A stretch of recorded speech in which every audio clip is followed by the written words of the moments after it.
ರಂಜನಿ ಕೀರ್ತಿಯವರ ಮೂರನೇ ಬೋಗಿಯ ಕಥೆಗಳು ನಮ್ಮನ್ನು ಓದಿಸ್ಕೊಂಡಲ್ಲ ಓಡಿಸ್ಕೊಂಡು ಹೋಗುತ್ತೆ. ಇನ್ನಿಲ್ಲದಷ್ಟು ತಳಮಳವನ್ನು ಯಾರಿಗೂ ತೋರ್ಪಡಿಸಿಕೊಳ್ಳದೆ ಅನುಭವಿಸ್ತಾ ಇದ್ರು. 6 ವರ್ಷಗಳ ಹಿಂದಷ್ಟೇ ಅಗಲಿ ಹೋಗಿದ್ದ ತಮ್ಮ ಹೆಂಡತಿಯ ಭಾವಚಿತ್ರದ ಮುಂದೆ ಅಂದು ನಡೆದಿದ್ದನ್ನೆಲ್ಲ ನೆನಪಿಸ್ಕೊಂಡು ಚಿಕ್ಕ ಮಗುವಿನಂತೆ ಅಳ್ತಾ ಇದ್ರು.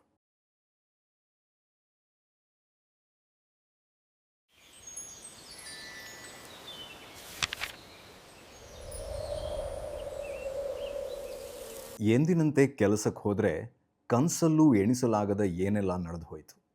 ಒಂದಷ್ಟು ದಶಕಗಳು ಕೆಲಸ ಮಾಡಿದ ಜಾಗದಿಂದ ಹೊರಬರೋದು ಅಥವಾ ಹೊರ ಹಾಕಿಸ್ಕೊಳ್ಳೋದು ಯಾರಿಗಾದರೂ ಕಷ್ಟದ ಕೆಲಸನೇ. ಅದರಲ್ಲೂ ಸುಬ್ಬಯ್ಯ ಡಿಗ್ರಿ ಮುಗಿದು ಫಲಿತಾಂಶ ಬರೋ ಮೊದಲೇ ಸೇರಿದ ಈ ಕೆಲಸದಲ್ಲೇ ತನ್ನ ಜೀವಿತದ 40 ಅಮೂಲ್ಯ ವರ್ಷಗಳನ್ನು ಕಳೆದಿದ್ದು.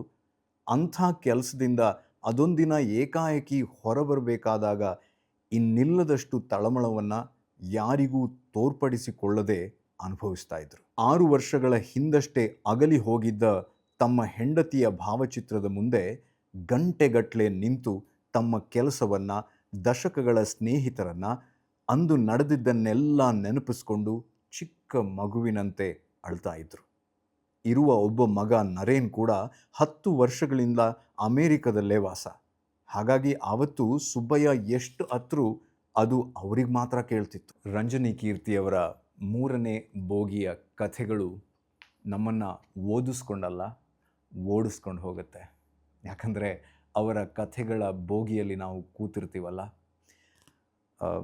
ಅಭಿನಂದನೆಗಳು ರಂಜನಿ ಕೀರ್ತಿ. ಹಾಗೆ ಥ್ಯಾಂಕ್ ಯು ಸೋ ಮಚ್ ಇಂಥ ಒಂದು ಸುಂದರವಾದಂತಹ ಕಥೆಗಳ ಗುಚ್ಛವನ್ನು ಕೊಟ್ಟಿರೋದಕ್ಕೆ. ನೀವು ಕೂಡ ಈ ಪುಸ್ತಕವನ್ನು ಓದಿ ಇಲ್ಲಿರುವ ಕಥೆಗಳ ಜೊತೆ ನೀವು ಕೂಡ ಸಾಗಿ. ನಮ್ಮ ಹಿನ್ನೆಲೆ ಧ್ವನಿಯ ಗೆಳತಿ ಅವರು ಕೂಡ ಒಬ್ಬ ಅದ್ಭುತ ಹಿನ್ನೆಲೆ ಧ್ವನಿ ಕಲಾವಿದೆ, ಹಾಗೆ ನಿರೂಪಕಿ ಕೂಡ. ಅವರ ಭವಿಷ್ಯ ಕೇವಲ ಒಬ್ಬ ನಿರೂಪಕಿ ಹಾಗೂ ಹಿನ್ನೆಲೆ ಧ್ವನಿ ಕಲಾವಿದೆಯಾಗಿ ಅಷ್ಟೇ ಅಲ್ಲದೆ ಒಬ್ಬ ಅದ್ಭುತ ಬರಹಗಾರ್ತಿಯಾಗಿ ಕೂಡ ಮುಂದುವರಿಯಲಿ ಅಂತ ಅವರಿಗೆ ಮತ್ತೊಮ್ಮೆ ಅಭಿನಂದಿಸ್ತಾ thank you so much once again.